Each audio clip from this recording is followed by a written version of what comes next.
तर पहा आपला प्रश्न आहे, अवकाशातील ताऱ्याच्या समूहाला काय म्हणतात? मित्रांनो, यामध्ये आपण 20 प्रश्न घेतलेले आहेत आणि सर्वच्या सर्व प्रश्न आपल्याला 2013 ते 2021 मध्ये विचारण्यात आलेले आहेत. तर पहा, आकाशातील ताऱ्यांच्या समूहाला काय म्हणतात? या प्रश्नाचं उत्तर होईल पहा पर्याय क्रमांक 4, तर त्याला दीर्घिका असं म्हटलं जातं. यामध्ये पहा सर्वात पहिल्यांदी पॉइंट आहे पहा, आकाशगंगा म्हणजे काय? तर आपली सूर्यमाला ज्या दीर्घिकेत आहे तिला आकाशगंगा असं म्हणतात. आपल्या सूर्यमालेप्रमाणे आकाशातल्या इतर काही ताऱ्यांभोवती त्यांच्या ग्रहमालिका देखील स्थित आहेत. आणि दीर्घिका म्हणजे काय? तर असंख्य तारे व त्यांच्या ग्रहमालिकांच्या समूहाला दीर्घिका असे म्हणतात. म्हणजेच हे जे वाक्य आहे, अवकाशातील ताऱ्यांच्या समूहाला काय म्हणतात? तर दीर्घिका असं म्हणतात. पर्याय क्रमांक 4 आपलं या प्रश्नाचं योग्य उत्तर असणार आहे. यानंतरचा प्रश्न आहे पहा, आदिलशहाने सरलष्कर हा किताब खालीलपैकी कोणाला दिला होता? पहा, सरलष्कर किताब यामध्ये हा प्रश्न आपल्याला दोन पद्धतीने विचारण्यात आलेला आहे. तत्पूर्वी आपण या प्रश्नाचं उत्तर पाहूया. तर या प्रश्नाचं उत्तर आहे पहा ऑप्शन क्रमांक 4, तर शहाजी राजे यांना आदिलशहाने सरलष्कर हा जो किताब आहे हा दिला होता. म्हणजे ही जी आहे ही एक पदवी आहे आणि ती शहाजी राजेंना दिली होती. कोणी दिली होती? तर आदिलशहाने दिली होती. आणि ती पदवी देऊन त्यांना बंगळूरची जी जहागिरी आहे ती देखील देण्यात आलेली होती. यावरती दोन प्रश्न कसे येऊ शकतात पहा. तर सरलष्कर हा किताब शहाजी राजे यांना कोणी दिला? तर आदिलशहाने दिलेला आहे. आणि या ठिकाणी प्रश्न काय विचारला आहे की आदिलशहाने सरलष्कर हा किताब कोणाला दिला? तर शहाजी राजे यांना दिला. यावरती अल्टरनेट अजून एक प्रश्न विचारला जाऊ शकतो पहा. तर सरलष्कर किंवा आपल्याला प्रश्न विचारला जाऊ शकतो की आदिलशहाने शहाजी राजेंना कोणता किताब दिला होता? तर तो आहे सरलष्कर. पर्याय क्रमांक 4 आपलं या प्रश्नाचं उत्तर होईल. यानंतरचा प्रश्न आहे, देवप्रयाग जवळ भागीरथी नदी कोणत्या नदीला येऊन मिळते? या ठिकाणी दोन प्रश्न इम्पॉर्टंट होतात पहा. तर देवप्रयाग जवळ भागीरथी नदी आहे ती कोणत्या नदीला येऊन मिळते? तर या प्रश्नाचं उत्तर असणार आहे पर्याय क्रमांक 3, तर अलकनंदा या नदीला येऊन मिळते पहा. आणि यावरती आपण काही महत्त्वाचे जे पॉइंट्स आहेत ते पॉइंट्स देखील पाहणार आहोत. तर यामध्ये पहा, भागीरथी या नदीचा उगम गंगोत्री या ठिकाणी होतो. या ठिकाणी मित्रांनो भागीरथी हे नाव लक्षात ठेवा, कारण हेच नाव आपल्याला थोडंसं कन्फ्यूज करणारं नाव आहे. तर भागीरथी या नदीचा उगम कोणत्या ठिकाणी होतो? तर गंगोत्री या ठिकाणी. नंतर देवप्रयाग या ठिकाणी अलकनंदा व भागीरथी यांचा प्रवाह एकत्र येतात आणि त्या दोघातून जो प्रवाह तयार होतो त्यालाच गंगा असे म्हणतात. आणि आपल्याला गंगाचा उगम कोणत्या ठिकाणी होतो गंगा नदीचा, त्यावर देखील प्रश्न विचारण्यात आलेला आहे. आणि गंगा नदी पुढे जाऊन पहा, उत्तराखंड, उत्तर प्रदेश, बिहार, पश्चिम बंगाल या राज्यामधून वाहते. आणि यमुना, रामगंगा, घाघरा नदी, गंडक नदी, कोसी नदी या ज्या आहेत ह्या गंगा नदीच्या उपनद्या आहेत. यावरती मित्रांनो आपल्याला एमपीएससी मध्ये सुद्धा प्रश्न खूप वेळा विचारण्यात आलेला आहे. आणि यामुळेच आपण जो नदी प्रणाली हा जो टॉपिक आहे, महाराष्ट्रातील आणि देशातील नदी प्रणाली, यावरती असे स्पेशल 2 व्हिडिओज घेतलेले आहेत. त्यावरही आपण लवकरच तुम्हाला मी त्या लिंक देऊन टाकतो, म्हणजे ते देखील व्हिडिओ कामाचे असणार आहेत. पर्याय क्रमांक 3 आपलं या प्रश्नाचं उत्तर होईल. यानंतरचा प्रश्न आहे पहा, भारतात परतीचा मान्सून काळ कोणता आहे? पहा, सध्या सुरू कोणता महिना आहे? तर सध्या आहे ऑक्टोबर, 30 ऑक्टोबर. तर या ठिकाणी प्रश्न काय विचारला आहे की भारतामध्ये परतीचा मान्सून काळ कोणता आहे?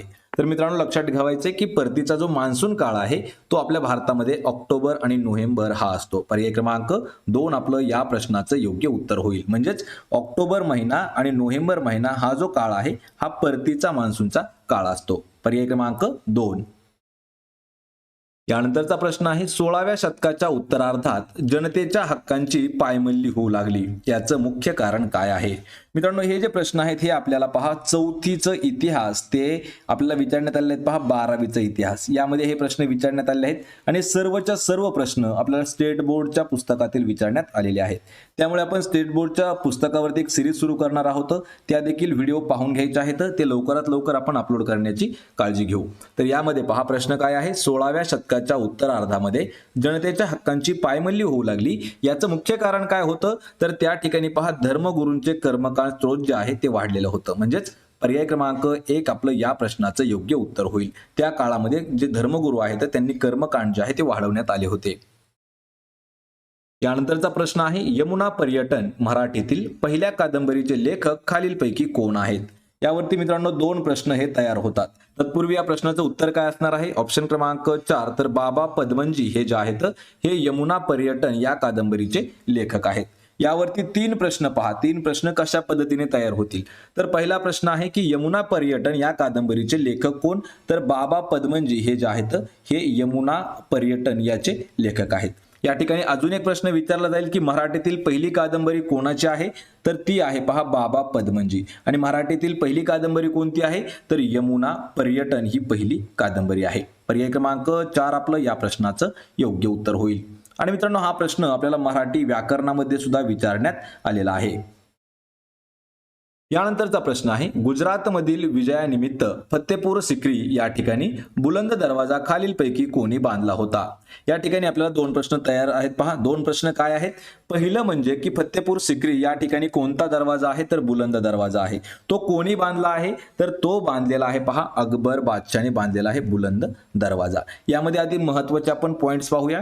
तर उत्तर प्रदेश राज्यामधील प्रसिद्ध आग्रा शहरापासून 43 किलोमीटर अंतरावरती फतेपूर सिक्री हे ते विश्वातील सर्वात मोठा बुलंद दरवाजा आहे. कशातील? तर जगातील सर्वात मोठा दरवाजा किंवा मोठा एक बुलंद दरवाजा म्हणून ओळखलं जातं आणि तो आहे फतेपूर सिक्री या ठिकाणी. आपल्याला राज्य विचारलं तर उत्तर प्रदेश या राज्यामध्ये तो स्थित आहे. मुघल बादशाह अकबरने केली होती आणि हा जो दरवाजा आहे हा दरवाजा गुजरात विजयाचे प्रतीक म्हणून बांधण्यात आला होता.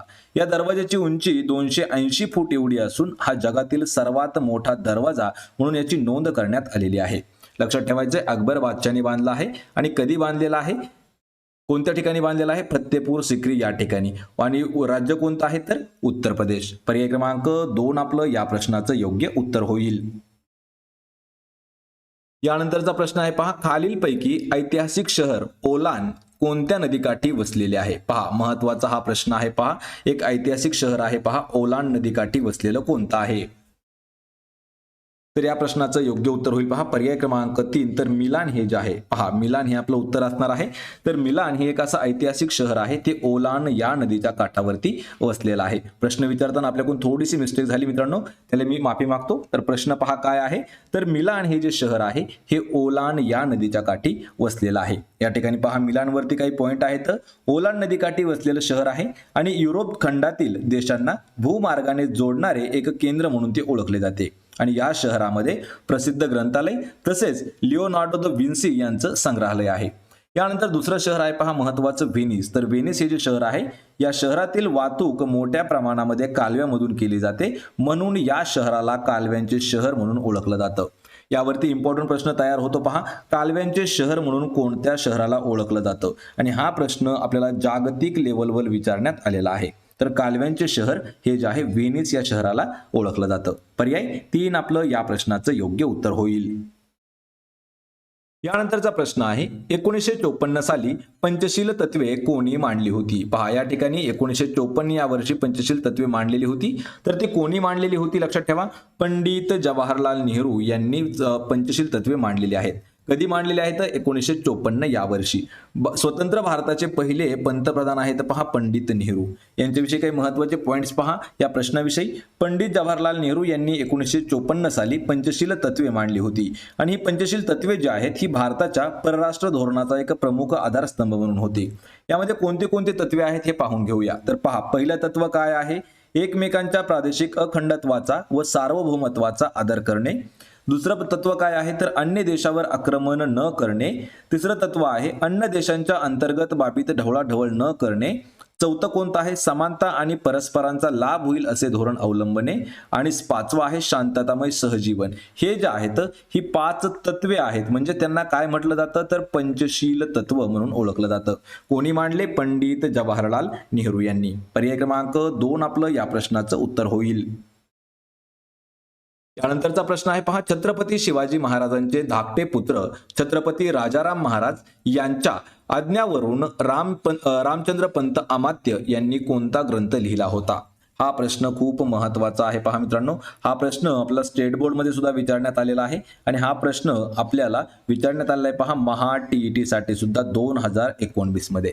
तर छत्रपती शिवाजी महाराजांचे धाकटे पुत्र छत्रपती राजाराम महाराज यांच्या आज्ञावरून रामचंद्र पंत अमात्य यांनी ग्रंथ लिहिला. तर तो ग्रंथ आहे पहा ऑप्शन क्रमांक 2 आज्ञापत्र. पर्याय क्रमांक 2 आपलं या प्रश्नाचं उत्तर होईल.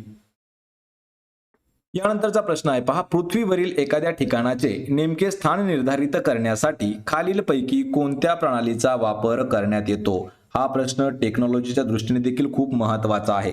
आपल्या पृथ्वीवरील एखाद्या ठिकाणाचं जर आपल्याला फिक्स पॉईंट म्हणजे नेमकं स्थान जर ठरवून द्यायचं असेल तर कोणती सिस्टम वापरली जाते? तर त्यासाठी वापरण्यात येते पहा GPS सिस्टम. पहा GPS या ठिकाणी 4 पर्याय आपलं योग्य उत्तर असणार आहे.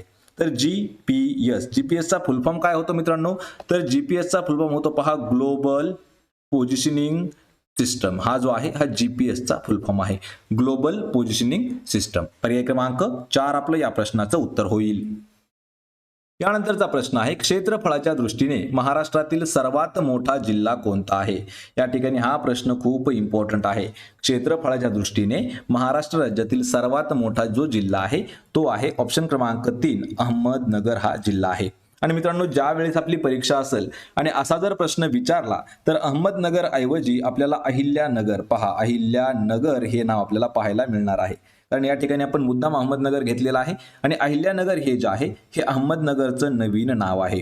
या ठिकाणी पहा छत्रपती संभाजीनगर हे जे आहे हे औरंगाबाद या जिल्ह्याचं नाव ठेवण्यात आलेलं आहे. म्हणजे नवीन नाव काय आहे? छत्रपती संभाजीनगर. हे जे 3 जिल्हे आहेत, 3 जिल्हे कधीही लक्षात ठेवायचे. पहिला जिल्हा कोणता आहे तर अहमदनगर, दुसरा कोणता आहे पहा धाराशिव आणि तिसरा कोणता आहे पहा छत्रपती संभाजीनगर. या तीनही जिल्ह्यांची नावं जी आहेत ही मागच्या 5 वर्षामध्ये बदलण्यात आलेली आहेत. त्यामध्ये अहमदनगर जिल्ह्याचं जे नाव आहे ते आहे अहिल्यानगर आणि जे धाराशिव आहे तर त्याचं नाव आहे पहा उस्मानाबाद आणि जे छत्रपती संभाजीनगर आहे तर त्या जिल्ह्याचं नाव आहे पहा औरंगाबाद.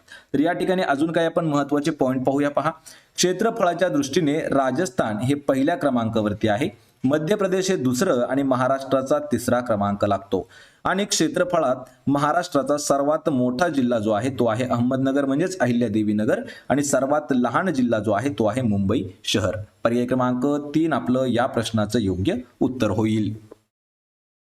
यानंतरचा प्रश्न आहे पहा, मीरत कट खटल्यात खालीलपैकी कोणाला ब्रिटिश सरकारने अटक केली नव्हती? पहा यामध्ये जे 4 ऑप्शन आहेत त्यापैकी 3 लोकांना ब्रिटिश सरकारने अटक केली होती. कशामुळे? तर मीरत कट जो घडला त्याच्या खटल्यामध्ये. तर एक जण असा आहे की त्यांना अटक केलेली नव्हती आणि ते आहेत ऑप्शन क्रमांक 1 तर राजेंद्र लाहिरी यांना अटक केलेली नव्हती. लक्षात ठेवा मित्रांनो, राजेंद्र लाहिरी हे जे नाव आहे हे काकोरी कट याच्याशी संबंधित आहे आणि काकोरी कट जो आहे हा 9 ऑगस्ट 1925 रोजी काकोरी या ठिकाणी उत्तर प्रदेशातील रेल्वे स्थानकावरील खजिना लुटण्याचा संबंधित असणारा तो आहे.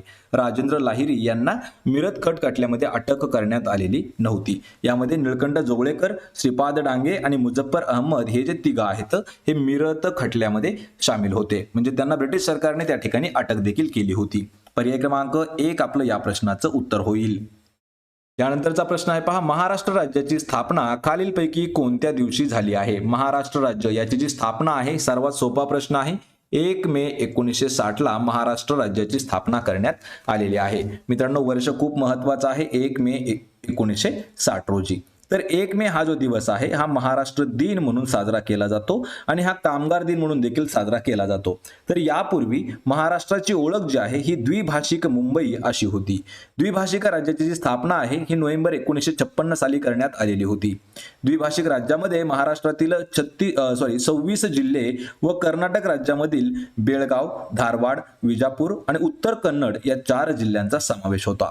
यावरती एक प्रश्न आपल्याला विचारण्यात आला होता. पहा, ज्यावेळी महाराष्ट्राची स्थापना झाली, महाराष्ट्राची स्थापना कधी झाली? 1960, 1 मे 1960 ला. तर त्यावेळी महाराष्ट्रात किती जिल्हे होते? तर महाराष्ट्रामध्ये एकूण 26 जिल्हे होते महाराष्ट्र स्थापनेवेळी. पर्याय क्रमांक 1 आपलं या प्रश्नाचं उत्तर असेल. यानंतरचा प्रश्न आहे, खालीलपैकी कोणते नेते प्रार्थना समाजाचे नव्हते? पहा, प्रार्थना समाजाशी संबंधित नसणारे नेते कोण आहेत?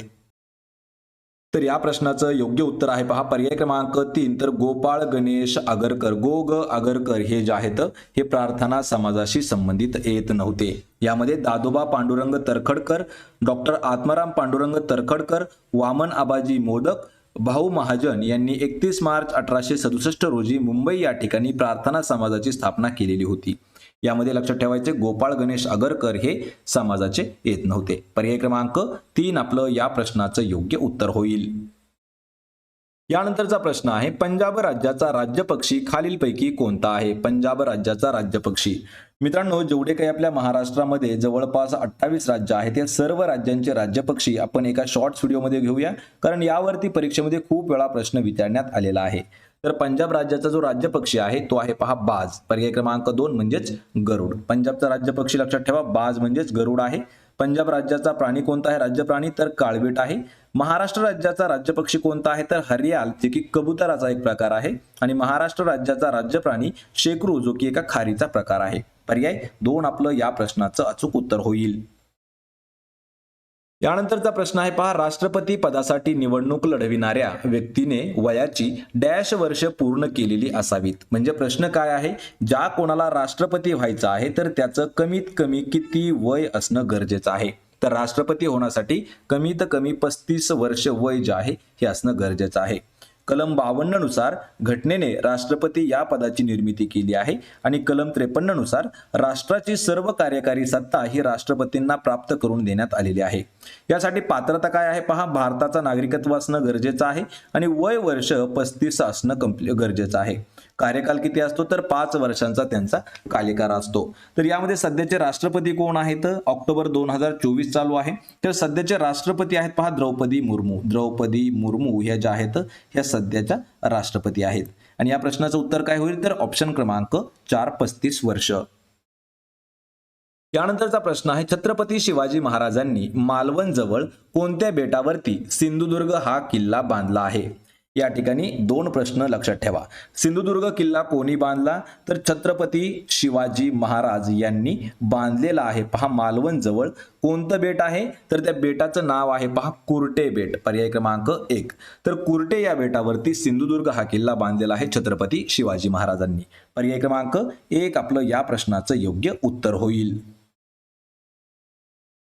यानंतरचा प्रश्न आहे पहा, पाम्पई हे डॅश संस्कृतीतील ठिकाण युनेस्कोच्या जागतिक वारसा स्थळ म्हणून ओळखले जाते. पाम्पई हे जे आहे हे कोणत्या संस्कृतीतील ठिकाण आहे जे युनेस्कोचे जागतिक वारसा स्थळ म्हणून ओळखले जाते. आणि हे जे आहे तर हे रोमन संस्कृतीतील एक ठिकाण आहे. पर्याय क्रमांक 4.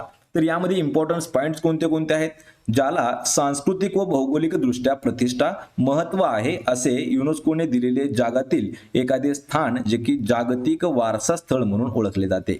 यासाठी त्या स्थानाला देखभालीसाठी व संरक्षणासाठी युनेस्को कडून अनुदान देखील देण्यात येतं. आणि पाम्पई हे रोमन संस्कृतीतील ठिकाण युनेस्कोचे जागतिक वारसा स्थळ म्हणून ओळखले जाते. पर्याय क्रमांक 4 आपलं या प्रश्नाचं उत्तर होईल. यानंतरचा प्रश्न आहे पहा, वसईचा तह कोणाकोणात झालेला आहे. वसईचा जो तह आहे तो खालीलपैकी कोणाकोणात झाला आहे, तर तो झालेला आहे दुसरा बाजीराव आणि इंग्रज यांच्यामध्ये. पर्याय क्रमांक 2 आपलं या प्रश्नाचं उत्तर होईल. पहा वसईचा तह जो आहे तो कधी झालेला आहे किंवा कोणामध्ये झालेला आहे, तर दुसरा बाजीराव आणि इंग्रजामध्ये झालेला आहे.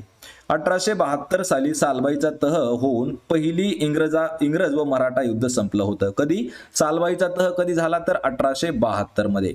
आणि 1802 मध्ये दुसरा बाजीराव पेशव्याने इंग्रजांशी तैनाती फौजेचा करार केला आणि हा करार वसईचा तह म्हणून ओळखला जात आहे.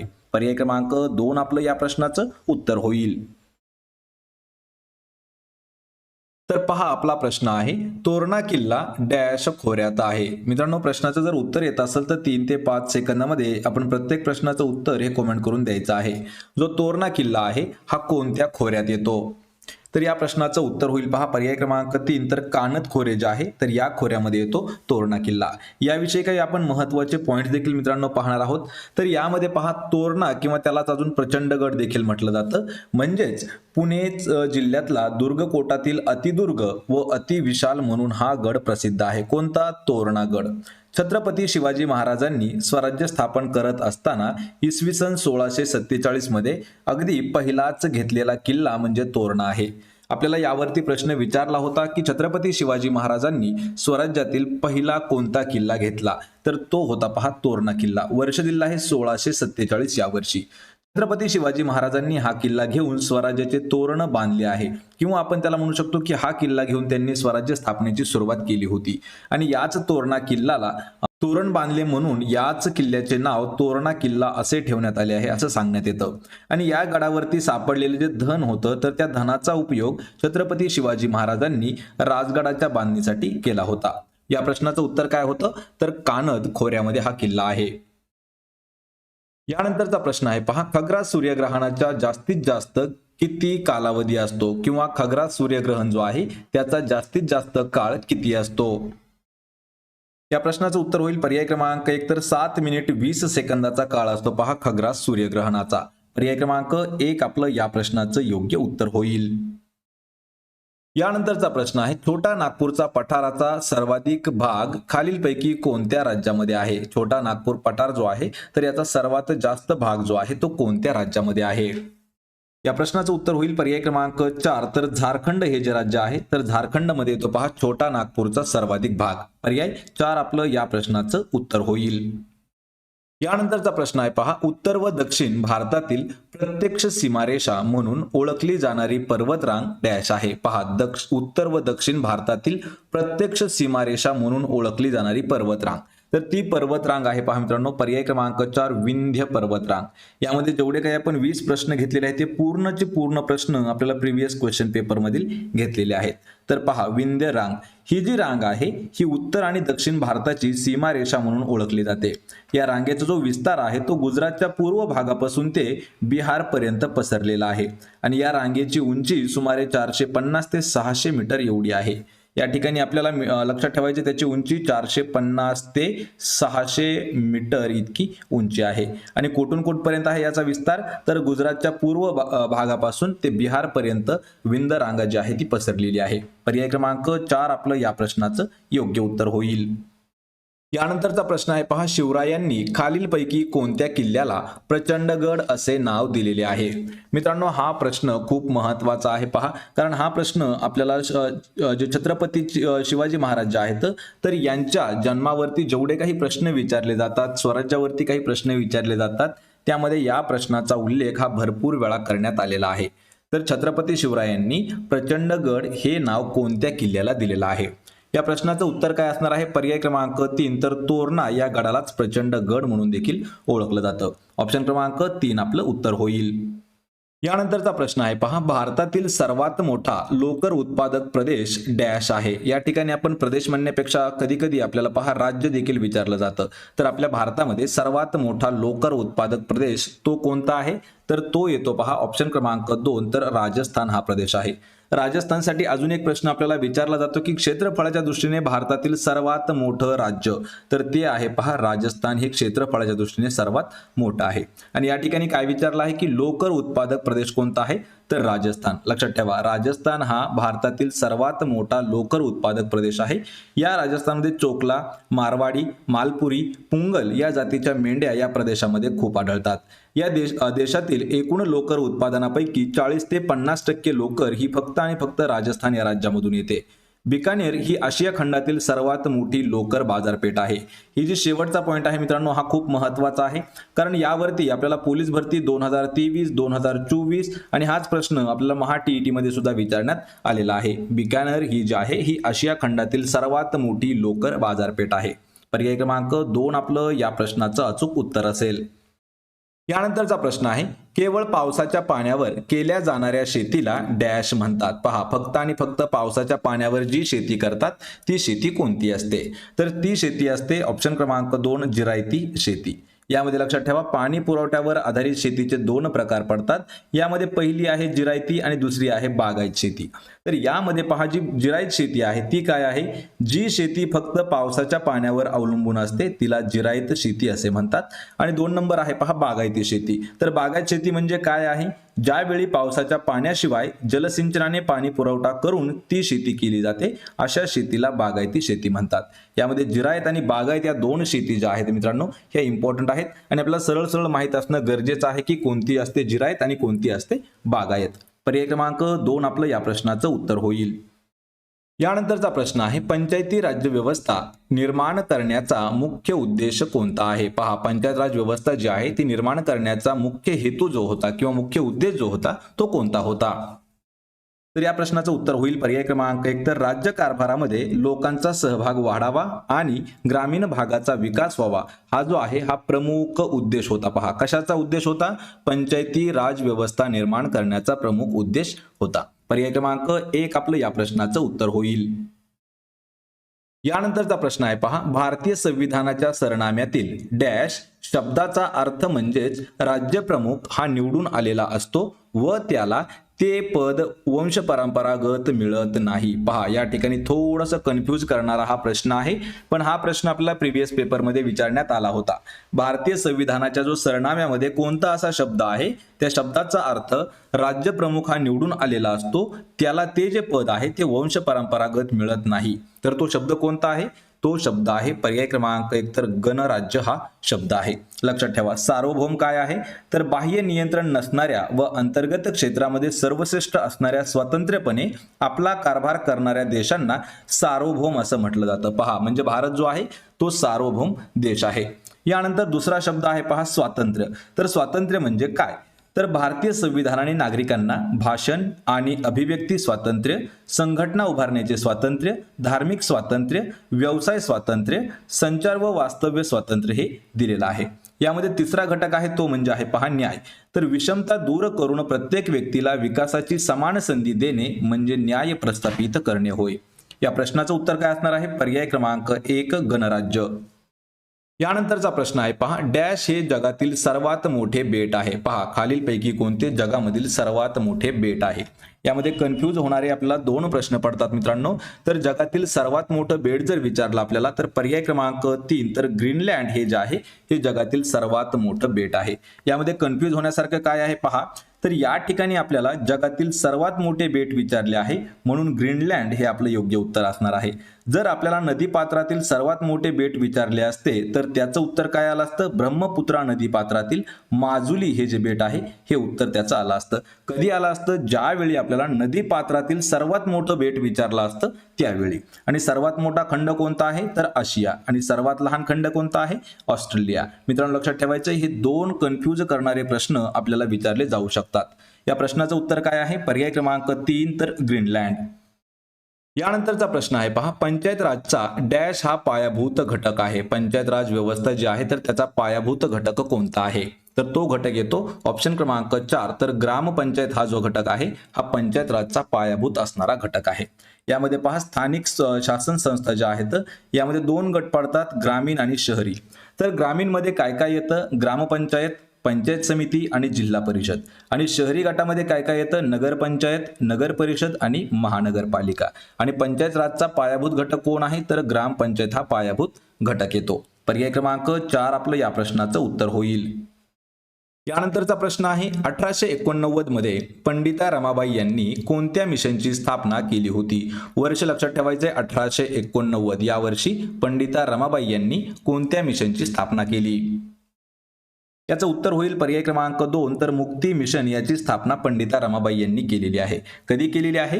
तर 1889 या वर्षी. त्यांच्याविषयी काही महत्त्वाचे पॉइंट्स देखील पाहूया. तर पंडिता रमाबाई यांनी 1881 मध्ये आर्य महिला सभेची स्थापना केली होती, जी पहिली स्त्रीवादी संघटना बनली होती. 1881 कोणती आहे? आर्य महिला सभा. यानंतर त्यांनी 1887 मध्ये रमाबाई असोसिएशनची स्थापना केली, ज्यामुळे समाजातील दीनदुबळ्यांसाठी त्या संघटनेने कार्य केलं होतं. यानंतर आहे पहा, पंडिता रमाबाई यांनी 1889 मध्ये मुक्ती मिशनची स्थापना केली. पर्याय क्रमांक 2 आपलं या प्रश्नाचं उत्तर होईल. यानंतरचा प्रश्न आहे, किनाऱ्यालगत असलेल्या समुद्रात बुडालेला सर्वात उथळ भाग डॅश होय. मित्रांनो हा प्रश्न खूप इम्पॉर्टंट आहे. पहा, भूगोलावरती हा प्रश्न आपल्याला विचारला जातो आणि या प्रश्नाचं उत्तर असणार आहे पर्याय क्रमांक 2 तर त्याला भूखंड मंच असं म्हणतात. भूखंड मंच म्हणजे काय? तर खंडांत उतार म्हणजे काय? तर भूखंड मंचाचा भाग संपल्यानंतर समुद्र तळाचा उतार तीव्र होत जातो, त्याला खंडांत उतार असं म्हणतात. यानंतर आहे पहा, सागरी मैदान. तर सागरी मैदान म्हणजे सागर तळाच्या सपाट व सखल भागाला सागरी मैदान म्हणतात. नंतर आहे सागरी डोह. तर सागरी डोह म्हणजे सागर तळावर काही ठिकाणी खोल, अरुंद आणि तीव्र उताराची सागरी भूरूपी आढळतात, त्यांना सागरी डोह असं म्हणतात. आणि या ठिकाणी भूखंड म्हणजे काय? तर किनाऱ्यालगत असलेला समुद्रात बुडालेला सर्वात उथळ भाग म्हणजे भूखंड मंच. पर्याय क्रमांक 2 आपलं या प्रश्नाचं उत्तर होईल. यानंतरचा प्रश्न आहे पहा, अंबाला ही शास्त्रीय उपकरणांची निर्मिती करणारे शहर असल्यामुळे त्याला डॅश शहर म्हणतात. अंबाला हे जे शहर आहे या ठिकाणी शास्त्रीय उपकरणांची निर्मिती केली जाते आणि त्यामुळे त्या शहराला कोणते शहर म्हणतात? तर त्या शहराला म्हटलं जातं पहा ऑप्शन क्रमांक 4 तर सायन्स सिटी म्हणजेच विज्ञान शहर म्हटलं जातं अंबाला या ठिकाणा. कारण अंबालावरती आपल्याला प्रश्न विचारण्यात आले होते, सायन्स सिटी कोणता आहे? अंबाला. मित्रांनो प्रश्न हा खूप इम्पॉर्टंट आहे आणि अशाच आपल्याला जर प्रश्न पीडीएफ द्वारे जर मिळवायचे असतील तर पहा मराठी नोकरी या नावाने आपलं टेलिग्राम चॅनल आहे, त्याची लिंक मी तुम्हाला डिस्क्रिप्शन मध्ये दिली आहे, त्या ठिकाणी आपण त्याला जाऊन जॉईन करा म्हणजे प्रत्येक व्हिडिओची पीडीएफ आपल्याला त्या ठिकाणी मिळून जाईल. पर्याय क्रमांक 4 आपलं उत्तर होईल. यानंतरचा प्रश्न आहे, एशियाटिक सोसायटीची स्थापना डॅश शहरात करण्यात आली. एशियाटिक सोसायटीची स्थापना कोणत्या शहरात करण्यात आली? तर लक्षात ठेवायचंय ऑप्शन क्रमांक 1 कोलकाता या शहरात करण्यात आली. यामध्ये महत्त्वाचे पॉइंट्स मित्रांनो लक्षात ठेवा, संघटना व त्यांच्या स्थापनेचे ठिकाण आपण काही पाहणार आहोत. यामध्ये पहा पुणे सार्वजनिक सभा ही पुण्यामध्ये स्थापन झाली. पुणा असोसिएशन ही जी संघटना आहे ही पुण्यामध्ये स्थापन झाली. प्रार्थना समाज मुंबईमध्ये स्थापन झाली. आर्य समाज मुंबईमध्ये स्थापन झाला. मद्रास महाजन सभा ही मद्रास म्हणजे आत्ताचं जे चेन्नई आहे त्या ठिकाणी स्थापन झाला. बॉम्बे असोसिएशन मुंबई या ठिकाणी स्थापन आहे. सत्यशोधक समाज पुणे या ठिकाणी स्थापन आहे. डिप्रेस्ड क्लासेस मिशन मुंबई या ठिकाणी स्थापन आहे आणि इंडियन लीग ही कोलकाता या ठिकाणी स्थापन आहे. मित्रांनो ह्या ज्या काही 10 संघटना आहेत आणि त्यांची स्थापनेची जी ठिकाणं आहेत ते देखील आपण पाहिलेले आहेत, कारण हा व्हिडिओ खूप महत्त्वाचा आहे आणि हा प्रश्न आपल्याला 2013 ते 2021 या 8 वर्षामध्ये 3 वेळा आतापर्यंत विचारण्यात आलेला आहे. पर्याय क्रमांक 1 आपलं या प्रश्नाचं उत्तर होईल. यानंतरचा प्रश्न आहे, महाराष्ट्र विधिमंडळाची वर्षातून कमीत कमी किती अधिवेशनं होतात? पहा वर्षामधून आपल्या कमीत कमी किती अधिवेशनं होतात? तर कमीत कमी होत असतात पहा 3 अधिवेशनं. तर ते कधी कधी असतात हे पाहून घ्या. महाराष्ट्र विधिमंडळाची वर्षातून कमीत कमी 3 अधिवेशने होतात. हिवाळी अधिवेशन हे नागपूर या ठिकाणी होत असतं, तर पावसाळी व अर्थसंकल्पाविषयीचं जे अधिवेशन आहे हे मुंबई या ठिकाणी भरत असतं. पर्याय क्रमांक 3 आपलं या प्रश्नाचं अचूक उत्तर होईल. यानंतरचा प्रश्न आहे पहा, देशातील कायद्याची निर्मिती करणारी सर्वोच्च संस्था म्हणजे डॅश होय. देशातील कायद्याची निर्मिती करणारी सर्वात मोठी संस्था कोणती आहे? मित्रांनो हा प्रश्न खूप महत्त्वाचा आहे, कारण आपल्याला समाजशास्त्रावरती प्रत्येक परीक्षेला हा प्रश्न विचारला जातो. या प्रश्नाचं उत्तर काय असणार आहे? पर्याय क्रमांक 1 तर संसद हे जे आहे ही आपल्या देशातील कायद्याची निर्मिती करणारी सर्वोच्च संस्था मानली जाते. पर्याय क्रमांक 1 आपलं या प्रश्नाचं उत्तर होईल. यानंतरचा प्रश्न आहे पहा, अष्टावध्यायी अर्थशास्त्र थिअरी गाथा हे ग्रंथ डॅश या काळामधील आहेत. पहा अष्टाध्यायी अर्थशास्त्र थिअरी गाथा हे ग्रंथ कोणत्या काळामधील आहेत? आणि या प्रश्नाचं उत्तर होईल पर्याय क्रमांक 4 तर मौर्य काळामधील हे ग्रंथ आहेत. या ठिकाणी आपण मौर्य साम्राज्याची छोटीशी एक माहिती पाहणार आहोत. तर मौर्य साम्राज्याची राजधानी जी आहे ही पाटलीपुत्र या ठिकाणी होती. राज्यकारभाराच्या सोयीसाठी 4 विभाग त्या ठिकाणी पाडलेले होते आणि प्रत्येक विभागाची स्वतंत्र एक राजधानी होती. बौद्ध धर्माच्या प्रचारासाठी किंवा प्रसारासाठी सम्राट अशोकाने आपला मुलगा महेंद्र आणि मुलगी संघमित्रा यांना श्रीलंकेला पाठवलं होतं, जेणेकरून बौद्ध धर्माचा प्रसार होईल. आणि याच काळामध्ये अष्टाध्यायी अर्थशास्त्र आणि थिअरी गाथा हे प्रसिद्ध ग्रंथ होते. पर्याय क्रमांक 4 आपलं या प्रश्नाचं उत्तर होईल. यानंतरचा प्रश्न आहे, 24 ऑक्टोबर हा दिवस खालीलपैकी कोणता दिन म्हणून साजरा केला जातो? किती आहे? 24 ऑक्टोबर. तर 24 ऑक्टोबर मित्रांनो हा जो दिवस आहे हा संयुक्त राष्ट्र दिन म्हणून साजरा केला जातो. पर्याय क्रमांक 1 आपलं या प्रश्नाचं उत्तर होईल. मित्रांनो या ठिकाणी महिला दिन जो आहे तो 8 मार्चला साजरा करतात. पर्यावरण दिन 5 जूनला साजरा करतात. जागतिक शांतता दिन 21 सप्टेंबरला साजरा करतात. यानंतरचा प्रश्न आहे, भारतात हडप्पा संस्कृतीच्या वसाहतीत डॅश लिपीतील मजकूर असलेल्या काही विटा सापडलेल्या आहेत. हा प्रश्न खूप महत्त्वाचा आहे. पहा भारतामध्ये हडप्पा संस्कृतीची जी वसाहत होती तर त्या वसाहतीत कोणत्या लिपीतील मजकूर असलेल्या विटा सापडल्या आहेत? तर या प्रश्नाचं योग्य उत्तर असणार आहे पर्याय क्रमांक 4 तर सुमेरियन लिपीमधील मजकूर असलेल्या काही विटा सापडलेल्या आहेत. आणि या संस्कृतीचे जे अवशेष आहेत हे सर्वात पहिल्यांदा हडप्पा या ठिकाणी सापडले गेले, म्हणून या संस्कृतीला हडप्पा संस्कृती हे नाव पडलं होतं. आणि हीच संस्कृती प्रामुख्याने सिंधू नदीच्या काठावरती स्थित होती आणि त्याच कारणामुळे त्या संस्कृतीला सिंधू संस्कृती असं म्हटलं गेलं. पर्याय क्रमांक 4 आपलं या प्रश्नाचं योग्य उत्तर होईल. तर पहा आपला प्रश्न आहे, दक्षिण आफ्रिकेतील केप ऑफ गुड होप म्हणजेच पहा आशेचे बुशीर याचा शोध कोणी लावलेला आहे?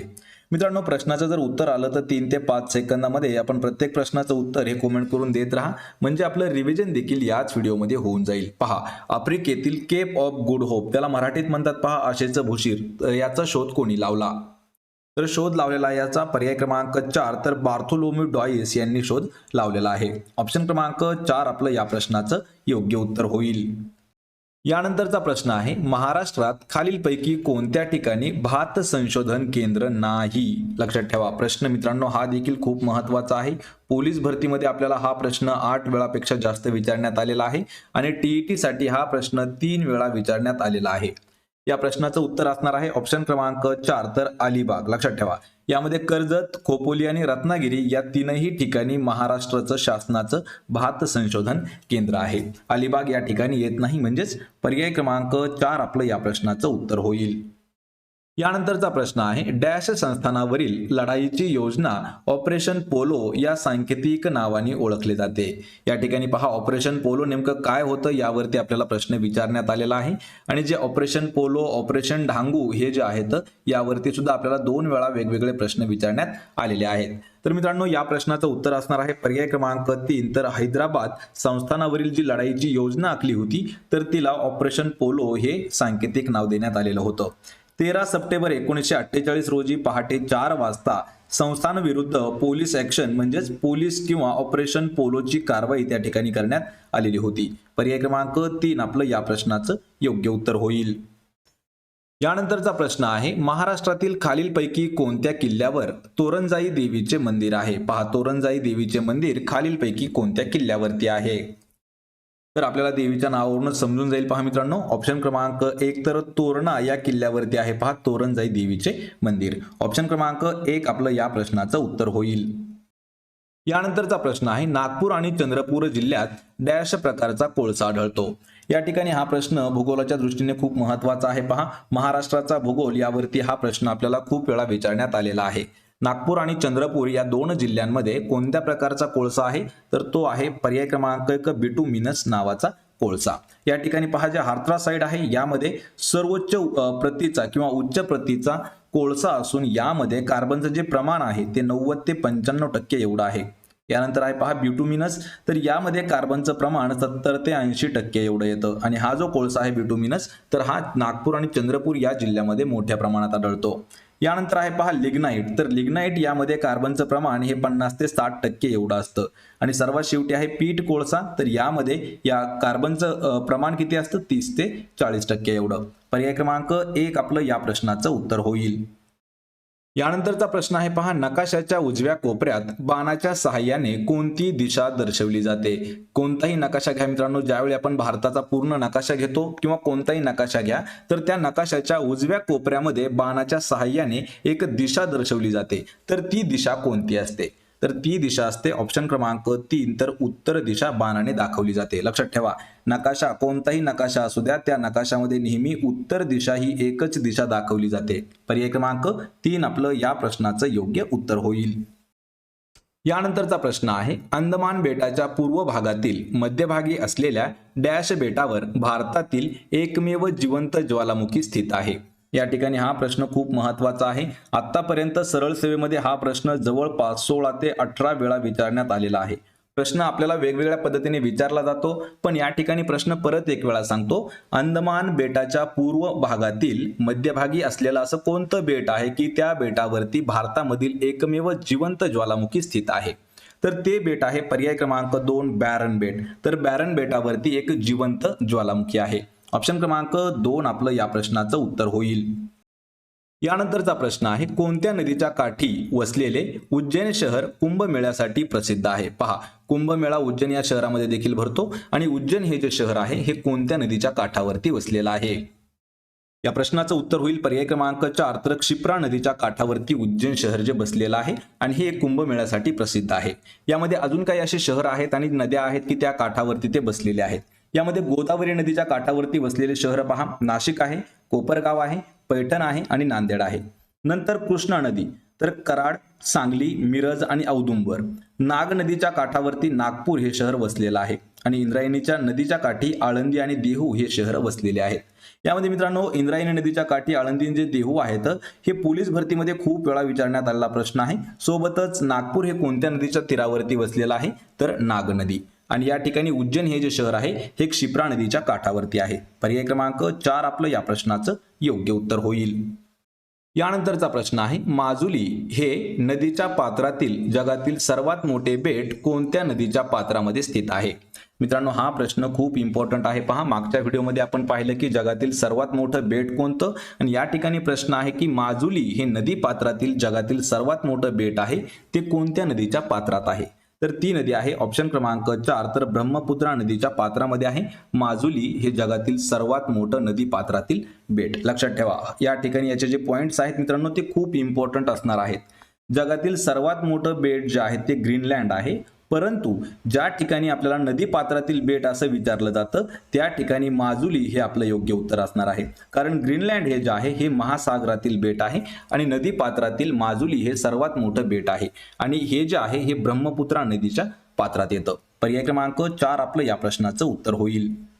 यानंतरचा प्रश्न आहे, डॅश विद्येचे माहेरघर असणाऱ्या शहराची ओळख महाराष्ट्रातील IT हब म्हणून देखील आहे. पहा, महाराष्ट्रातील IT हब म्हणून कोणत्या शहराची ओळख आहे? तर या प्रश्नाचं उत्तर आहे पर्याय क्रमांक 2 तर पुणे या शहराची ओळख महाराष्ट्रातील IT हब म्हणून आहे. आणि पुणे या शहरामध्ये मोठमोठ्या कंपन्या स्थापन झालेल्या आहेत आणि जगातील ज्या नामवंत कंपन्या आहेत त्यांची कार्यालये देखील पुणे या शहरात आहेत आणि पुण्याला विद्येचे माहेरघर देखील म्हणून ओळखलं जातं.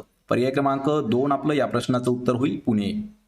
यानंतरचा प्रश्न आहे, अयोग्य जोडी आपल्याला ओळखायची आहे. अयोग्य म्हणजे कशी, तर आपल्याला चूक असणारी जोडी ओळखायची आहे. यामध्ये 4 जोड्या दिलेल्या आहेत. यामध्ये तुम्हाला मी जोडी सांगतो, संत आणि त्यांचं जन्मस्थळ दिलेलं आहे. यामध्ये आपल्याला चुकीची जोडी ओळखायची आहे आणि या प्रश्नाचं योग्य उत्तर असणार आहे पहा, संत एकनाथ आणि जांब ही जी जोडी आहे हे आपलं बरोबर उत्तर आहे, पण ही जोडी चुकीची आहे. कशी चुकीची आहे पहा, संत आणि त्यांची समाधी स्थळ पाहूया. या ठिकाणी संत नामदेव नरसी हे बरोबर आहे. संत ज्ञानेश्वर आपेगाव ही देखील बरोबर आहे. संत एकनाथ पैठण, संत तुकाराम देहू ही देखील जोडी बरोबर आहे. संत चोखामेळा देऊळगाव, संत मुक्ताबाई आळंदी आणि संत रामदास स्वामी हे जांब या ठिकाणी आहे. संत रामदास स्वामी आणि संत एकनाथ हे जे आहेत हे पैठण या ठिकाणी आहेत. म्हणजेच पर्याय क्रमांक 3 आपलं या प्रश्नाचं अचूक उत्तर होईल. यानंतरचा प्रश्न आहे, खालीलपैकी कोणत्या संताने भागवत धर्माच्या प्रसारासाठी महाराष्ट्रभर संचार केला होता? मित्रांनो हा प्रश्न देखील खूप महत्वाचा आहे पहा, आणि हा जो प्रश्न आहे हा आपल्याला 5वीच्या इतिहासामध्ये खूप वेळा विचारण्यात आलेला आहे. 5वीचा इतिहासातील हा प्रश्न आहे. तर असा कोणता संत होऊन गेला की त्यांनी भागवत धर्माच्या प्रचारासाठी किंवा प्रसारासाठी संपूर्ण महाराष्ट्रभर संचार केला? तर ते होते ऑप्शन क्रमांक 1 संत नामदेव. पर्याय क्रमांक 1 आपलं या प्रश्नाचं उत्तर होईल.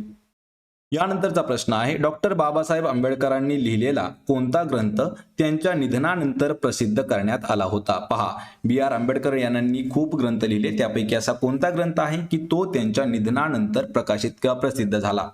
तर या प्रश्नाचं उत्तर होईल पर्याय क्रमांक 2 बुद्ध आणि त्यांचा धर्म हा ग्रंथ त्यांच्या मृत्यूनंतर प्रकाशित झालेला आहे.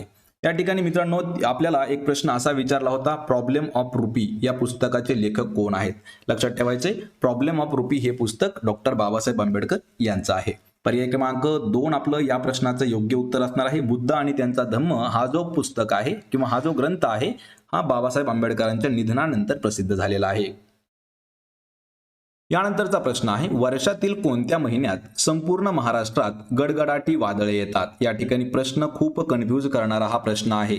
वर्षातील असे कोणते महिने आहेत तर ते पूर्ण आपल्या राज्यामध्ये गडगडाटी वादळे आणतात? तर या प्रश्नाचं योग्य उत्तर होईल पहा पर्याय क्रमांक 4 एप्रिल आणि मे हे जे महिने आहेत यामध्ये आपल्याला या 2 महिन्यामध्ये पूर्ण महाराष्ट्रामध्ये गडगडाटी वादळे आपल्याला दिसून येतात. या ठिकाणी पहा, उन्हाळा जरी हा ऋतू नसला तरी पण एप्रिल आणि मे महिन्यामध्ये अधूनमधून वळवाचा पाऊस पडत असतो आणि काही वेळेस ढगांचा गडगडाट आणि विजेंचा कडकडाट होऊन वादळी वारे जे आहेत हे येत असतात. पर्याय क्रमांक 4 आपलं या प्रश्नाचं उत्तर होईल. आणि मित्रांनो या व्हिडिओमध्ये जे काही आपण 20 प्रश्न घेतलेले आहेत हे जशाच तसे महा TET 2016 ते 2021 मध्ये विचारण्यात आले, 2013 ते 2021 मध्ये विचारण्यात आलेले घेतले आहेत. यानंतरचा प्रश्न आहे, महाराष्ट्रात रब्बी हंगामाचा कालावधी डॅश आहे. रब्बी हंगामाचा कालावधी कधी असतो आपल्या राज्यामध्ये? तर तो असतो ऑक्टोबर ते मार्च. पर्याय क्रमांक 2 आपलं या प्रश्नाचं योग्य उत्तर होईल. पहा, शेती हा जो आहे हा महाराष्ट्रातील एक प्रमुख व्यवसाय आहे आणि राज्यातील सर्व जिल्ह्यामध्ये जवळपास शेती केली जाते. यामध्ये रब्बी हंगाम लक्षात ठेवा काय आहे, ज्या पिकाची पेरणी ऑक्टोबर ते नोव्हेंबर महिन्यात होते किंवा केली जाते व फेब्रुवारी ते मार्च या महिन्यामध्ये त्या पिकाची कापणी केली जाते, त्या हंगामाला रब्बी हंगाम म्हणतात. याचं उदाहरण घ्यायचं झालं तर ज्वारी, गहू आणि हरभरा ही त्याची उदाहरणं आहेत. पर्याय क्रमांक 2 आपलं या प्रश्नाचं उत्तर होईल. यानंतरचा प्रश्न आहे, ज्या ठिकाणी भूकंपाची निर्मिती होते त्या ठिकाणाला काय म्हणतात? पहा, भूकंपाची निर्मिती होणारं ठिकाण त्याला काय म्हणतात? तर त्याला म्हटलं जातं पर्याय क्रमांक 1 तर भूकंप नाभी असं म्हणतात. भूकंपाची निर्मिती ज्या ठिकाणी होते त्याला. पर्याय क्रमांक 1 आपलं या प्रश्नाचं उत्तर होईल. यानंतरचा प्रश्न आहे, पहा, खालीलपैकी कोणत्या समाजसुधारकाने अस्पृश्यता आणि जातीवाद या दोन्हींना आव्हान देणारे सुधारक हे वृत्तपत्र सुरू केले? मित्रांनो, हा प्रश्न खूप महत्वाचा आहे कारण यावरती आपल्याला 12 वेळा अल्टरनेट प्रश्न विचारण्यात आलेले आहेत. तर या प्रश्नाचं आपण उत्तर जाणून घेऊया. तर उत्तर आहे याचं पर्याय क्रमांक 3 तर गोपाळ गणेश आगरकर म्हणजेच गो ग आगरकर यांनी सुधारक हे जे आहे हे वृत्तपत्र सुरू केलेलं होतं. सुधारक हे भारतातील एक असं वृत्तपत्र आहे की जे गोपाळ गणेश आगरकर यांनी समाजसुधारकांनी अस्पृश्यता, जातीवाद या दोन्हींना आव्हान देणारं जे सुधारक वृत्तपत्र आहे ते सुरू केलं होतं. या वृत्तपत्राची स्थापना 1888 मध्ये झाली आहे आणि गोपाळ गणेश आगरकर हे महाराष्ट्रातील विचारवंत, समाजसुधारक आणि पत्रकार तसेच शिक्षक तज्ज्ञ देखील होते. यावरती प्रश्न आपल्याला असा विचारला होता की सुधारक हे वृत्तपत्र सुरू करण्याचा मुख्य उद्देश काय होता? तर त्याचा उद्देश होता, पहा, अस्पृश्यता आणि जातीवादी नष्ट करणे. कोण आहे त्याचे संस्थापक? तर गोपाळ गणेश आगरकर. पर्याय क्रमांक 3 आपलं या प्रश्नाचं अचूक उत्तर होईल. यानंतरचा प्रश्न आहे, शाळा व महाविद्यालयातील संदर्भातील स्त्रिया व दुर्बल घटकांसाठी राखीव जागा असतात हे डॅशचे उदाहरण आहे. या ठिकाणी आपल्याला एक एक्झाम्पल दिलेलं आहे. पहा, शाळा किंवा महाविद्यालय, कॉलेज जे असतात त्या ठिकाणचं जे ऍडमिशन प्रोसेस असते तर त्यामध्ये महिला आणि दुर्बल घटकांसाठी काही जागा राखीव ठेवलेल्या असतात. तर ते कशाचं उदाहरण आहे? तर ते उदाहरण आहे, पहा, ऑप्शन क्रमांक 2 समानतेच्या अधिकाराचं ते उदाहरण आहे. यामध्ये आपल्याला मूलभूत हक्क आणि अधिकार कोणकोणते आहेत ते पाहूया. समानतेचा अधिकार, स्वातंत्र्याचा अधिकार, पिळवणुकी विरुद्धचा अधिकार, धार्मिक स्वातंत्र्याचा अधिकार, सांस्कृतिक व शैक्षणिक हक्क हे आपल्याला देण्यात आलेले आहेत. पर्याय क्रमांक 2 आपलं या प्रश्नाचं अचूक उत्तर होईल. यानंतरचा प्रश्न आहे, कला, साहित्य आणि विठ्ठल मंदिर परिसराच्या बांधकामासाठी प्रसिद्ध असलेला विजयनगरचा प्रसिद्ध सम्राट कोण होता? पहा, विजयनगरचा प्रसिद्ध सम्राट कोण होता जो कला, साहित्य आणि विठ्ठल मंदिर परिसराच्या बांधकामासाठी प्रसिद्ध होता? तर या प्रश्नाचं उत्तर असणार आहे ऑप्शन क्रमांक 3 तर देवराय सेकंड म्हणजे देवराय दुसरा हा प्रसिद्ध सम्राट होता विजयनगरचा. पर्याय क्रमांक 3 आपलं या प्रश्नाचं उत्तर होईल. यानंतरचा प्रश्न आहे, इजिप्तमधील सिनाई पर्वतरांगेत डॅश हे सर्वात उंच शिखर आहे. या ठिकाणी सिनाई पर्वतरांग ही जी आहे ही इजिप्तमध्ये येते आणि त्या पर्वतरांगेमधील सर्वोच्च शिखर आपल्याला विचारलं आहे. तर ते शिखर आहे सर्वात उंच असणारं. पर्याय क्रमांक 2 माउंट कॅटरीन हे जे आहे हे इजिप्तमधील सिनाई या पर्वतरांगेतील सर्वात उंच असणारं शिखर आहे माउंट कॅटरीन. त्याची उंची 2642 मीटर एवढी आहे. आणि तांबडा समुद्र पर्वतरांगेतील जवाल शैव हे जे शिखर आहे हे 2178 मीटर उंचीवरती आहे. पर्याय क्रमांक 2 आपलं या प्रश्नाचं योग्य उत्तर होईल.